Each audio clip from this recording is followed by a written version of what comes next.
भाइयों और बहनों, राष्ट्रपति जी ने आपातकाल की घोषणा की है। इससे आतंकित होने का कोई कारण नहीं है।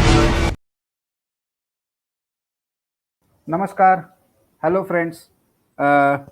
Today is the emergency, the real emergency. This is the 47th anniversary when national emergency was declared in India. Today we listen a lot of talks about freedom of speech and expression, civil liberties, constitution being misused, or constitutional provisions are completely trampled, institutions are being manipulated. But when it really happened in India between 1975 to 1977, that was the era which is called as the black days of Indian democracy. And to revisit that era, why we need to understand what was going on in the background of emergency, what happened to the media and free speech during the emergency, and how the people of India, various organizations, actually fought against the emergency to reinstate the democratic process, to regain those all rights and liberties that were ensured in the Constitution of India. And to talk on these issues, we have with us Dr. Swapandas Gupta. Swapanda is a well-known writer, columnist, a very uh, prolific author and journalist who has, contributed from Indian Express to India Today, various platforms. He has contributed immensely. His recently published Awakening Bharat Mata is a voluminous work when it comes to the entire narrative of our nationhood, which is a very important contribution. Swapanda, as we know, is a member of parliament, nominated member of parliament in the Rajya Sabha, and of course, a very well known public speaker. Welcome to this show, Swapanda. I request you to talk to our audience and uh, how do you see and why do you think it is necessary to revisit the real emergency, and how do you see the relevance of or the lessons that are drawn from emergency for the today's world? Over to you, Dada. Namaskar. Thank you very much, Praful, for giving me this opportunity to talk on the emergency. When I talk about the emergency, I must remember, you must remember that the term emergency is used sometimes very, very casually these days. It's very often that when someone disagrees with something, or when someone is opposed to a particular dispensation, they use the word "this is like emergency." This is a very glib and facile use of the expression the emergency. Because what really took place during the emergency was something far more draconian, far more horrific, and far more insidious for our democracy than some temporary glitch which may happen here and there. I was in my just finished my graduation in 1975 when the emergency was declared. And I have very vivid recollections of what happened in those years from June 26, 1975, right till about January 1977 when the elections were declared and a new environment and a new atmosphere came into being in India. When we talk about emergency, we have to first remember that civil liberties, the right to dissent, the right to speak out, was absolutely trampled upon. When I say absolutely, I really mean it. This was probably the first and only time in independent India when the media was actually subjected to pre-censorship. Now, this is something which is unique. There are often cases in India when after a publication is, when something is published, someone puts in a defamation notice, something else. Some government also sometimes takes exception to something. But this was the only case where whatever had to be published had to go through an approved censor. A real censor board, just like what happens in films, was actually set up. And this arrangement was sanctioned and approved by the Supreme Court, which actually said there is no right to life. Civil liberties, of course, the basic democratic traditions, the right of free speech, that had already been suspended because of the emergency. On top of that, habeas corpus stood suspended. So the right of arbitrary arrest took place. So we have to first understand that when we talk about the emergency, we are talking about an exceptional situation where truly a dictatorship for the first time was imposed in India, and all the rights which we know about were suspended. Naturally, the first casualty of this was the media.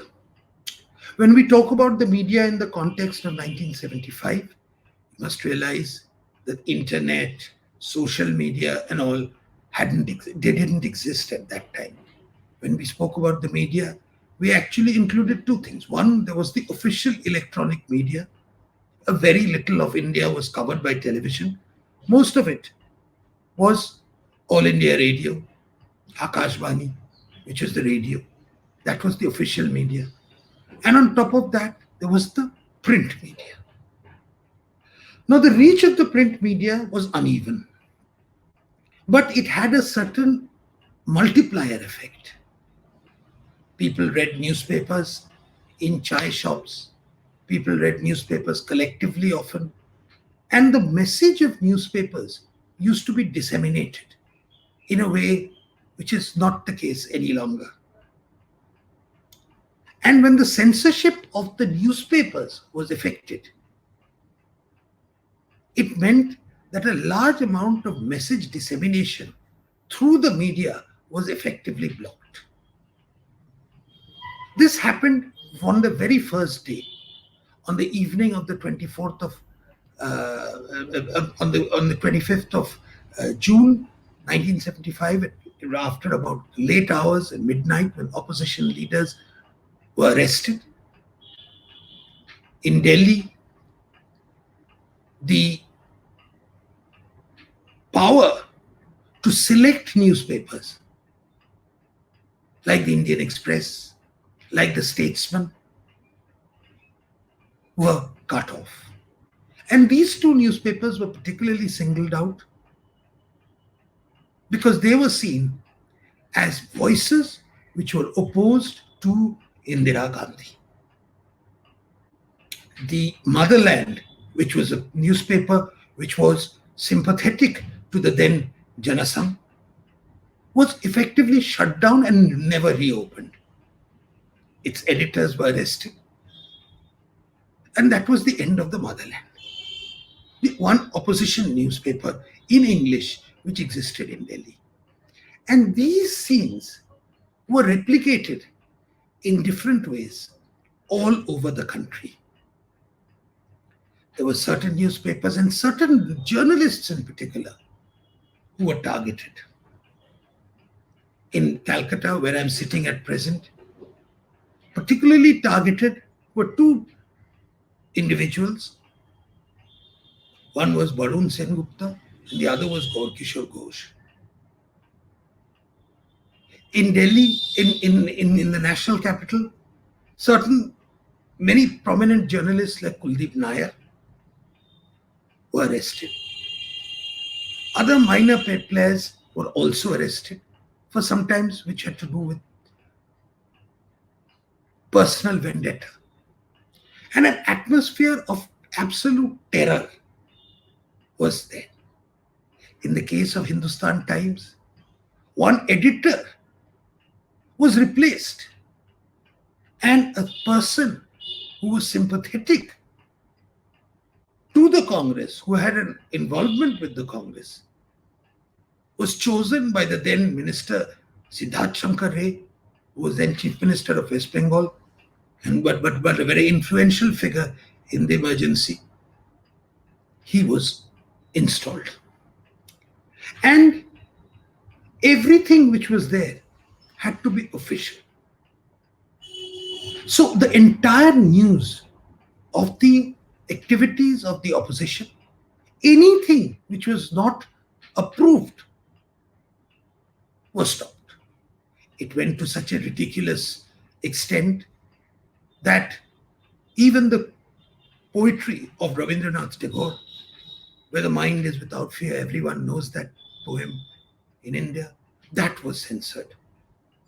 A particular refusal by Kishore Kumar to sing at a youth congress function led to Kishore Kumar's songs being absolutely blacked out of the then popular channel, radio channel Vivid Bharati. So that atmosphere of terror, either you succumb to our wishes or you don't, or you're out. That message was put in. Now the question arises, what was the political thinking which accompanied the emergency? It was not merely that they didn't want certain news to be published. There was a particular method of thinking which also accompanied the emergency. And one of the ways of thinking which was put out by the then powers that be, the censor board, those who were effectively the thought police, was that we must concentrate on development journalism. The USSR, the Soviet Union, which was then one of the chief backers of the emergency, the Communist Party of India, which provided the intellectual and ideological thinking behind the emergency, used to always talk about a new world information order, whereby all these sort of bourgeois influences in the media would sought to be extricated and replaced by positive socialist progressive thought. It is very interesting to note that of the people who gave the most vocal support to the emergency as a form of anti-fascist move were precisely those progressive intellectuals who today, some of them still around today, whose names often feature in the petitions against the government, who are also pretty much active in rubbishing our government in the eyes of the foreign media. Those precise people who today talk about draconian, that in India is now an authoritarian thing, were in fact the biggest proponents of authoritarianism in India in the 1970s during the emergency. The emergency, therefore, showed a couple of things. It showed that apply a little pressure and a very large number of new media houses will succumb. There was a lot of resistance from small people. There was a lot of guerrilla warfare, I might say. I remember in particular how a lot of government messages in the Statesman used to be smuggled in. It was not really messages. It was off-the-cuff remarks, a critical remark here and there, in something called the Radio Review. How they used to have a selection of quotes from all over the world every week and something there would get smuggled in. So it was always a case of guerrilla warfare. Someone would just try and hit that, hope that it would escape the eyes of the censor, and obviously it could sometimes escape the eyes of the censor and the red pen of the censor. But by and large, the media houses succumbed, which is why after the emergency, when Advani ji became Minister of Information and Broadcasting in the new Janata Party government, he made this famous remark: when asked to bend, they crawled. And I think this is a very important lesson. Today, in different parts of India, I find that many newspapers have succumbed not to any authoritarianism, but because the sheer patronage of big advertising by certain state governments. And that it is very easy sometimes to manipulate the media has become very clear. Money today has become a very useful instrument in trying to manipulate the media and trying to see what sort of coverage is got and not got. And I think all of us who think of media as something absolutely pure and pristine should take the experience of the emergency and actually reflect on how easy it was to get these things done. There were certain individuals who fought robustly and resolutely against the emergency. Ramnath Goenka's name is very important in this context. The name of Irani, C.R. Irani, the statesman, was important in this context. They actually tried to hold on to whatever little they could under the circumstances. Individual journalists like Kuldeep Nayar, George Verghese, these were people, Surinder Nihal Singh, these were people who played some role. There were others who were arrested. Malkani ji, who was the editor of Motherland, he was arrested and kept behind bars for the whole period. There were others who resisted in the law courts. But by and large, the resistance, the blackout of news. For instance, there was this huge sterilization drive initiated by Sanjay Gandhi, which went completely from being voluntary sterilization, became forcible sterilization. And there were civil disturbances all over India as a result of this.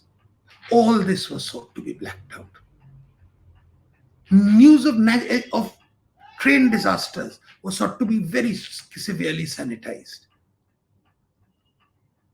There was a big coal mine disaster. That also was sought to be very underplayed. So the casualties, people had to actually listen to foreign broadcasts. BBC suddenly acquired a certain disproportionate importance in this. Because that was one area where people could get some idea. Travelers often brought in clippings of news items which had appeared in foreign newspapers. A lot of foreign journalists like Mark Tully were expelled. And the rumor mills obviously started playing the rounds. And this is something which the government was unaware and they didn't anticipate at all. That when channels of communication, approved or unapproved, but actual normal media channels of communication get blocked out, an underground bush telegraph takes over. And in that underground bush telegraph, there is no verification. Anything can happen. And it swings with the mood. And this is precisely what happened there. One of the reasons why the mood in the country turned so hostile against Indira Gandhi in 1977 was not merely this rumor mill, but this underground channel of information dissemination which happened, but also because people's lived experiences did not correspond with what the official media and the newspapers were actually trying to put out. So that's a very important lesson, which is a lesson we constantly learn, that unless what the media reports corresponds with what people see around them, it is not believed. And I think that process actually began in a big way with the emergency. It was sanctified. And I think people became far more critical and suspicious of the media.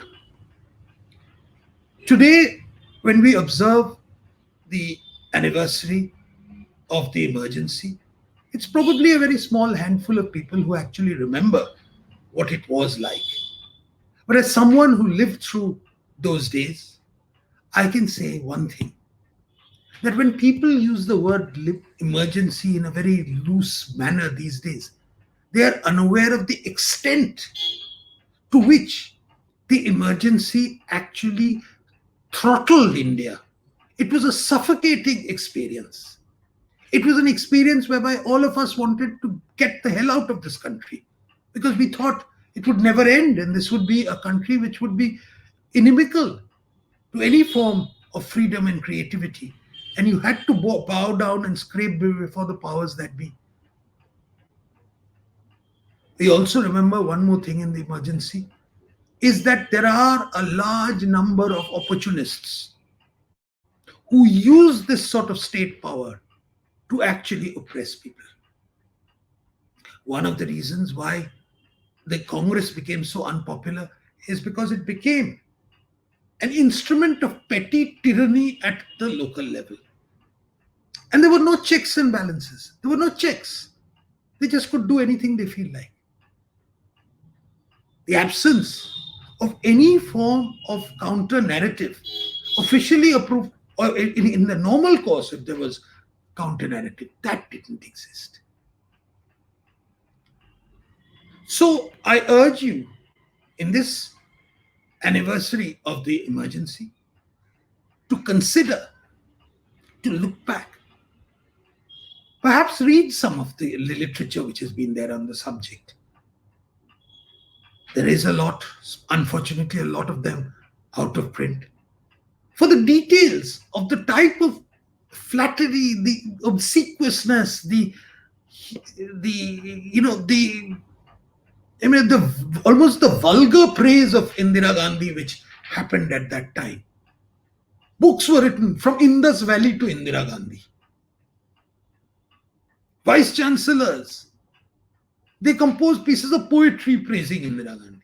This form of flattery, when letters behind that, behind letters, the post office used to stamp emergency, an era of discipline, allegedly said by Acharya Vinoba Bhave. This form of overdose, this form of draconian measures, which reminded people sometimes of what happened under fascism or under Stalin or those sort of oppressive dictatorships. We saw that in a capsule way for about 18 months in India.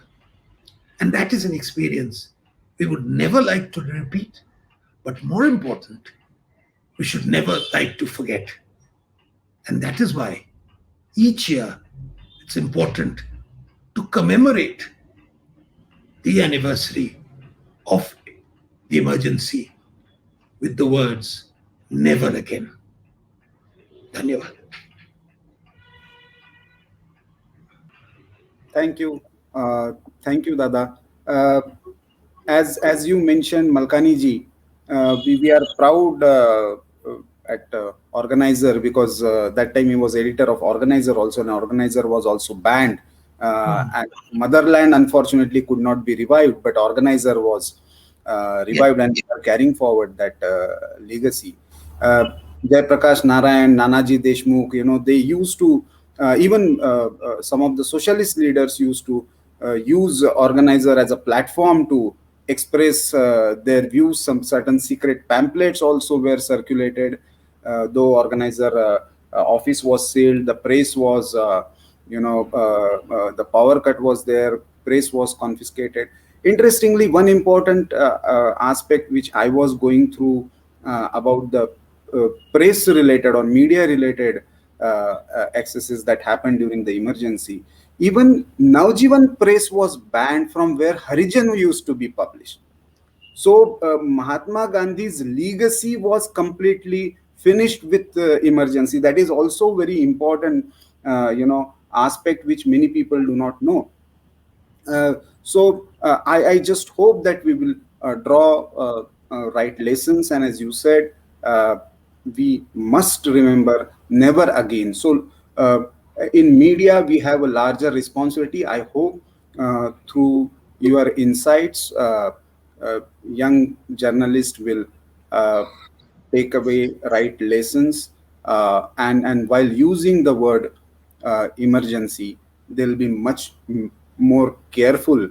And also, this is also an occasion to pay tribute to those great names that you have taken. Besides that, there were many commoners who played a great role even as underground activists. Many women have played a great role while just passing on the messages through tiffins. This is also a day to the people who actually fought our second independence struggle to restore the democratic institutions and democratic processes in India. Thank you very much, Swapanda, for sparing Thank you your very much. time and My giving those insights. Thanks a lot.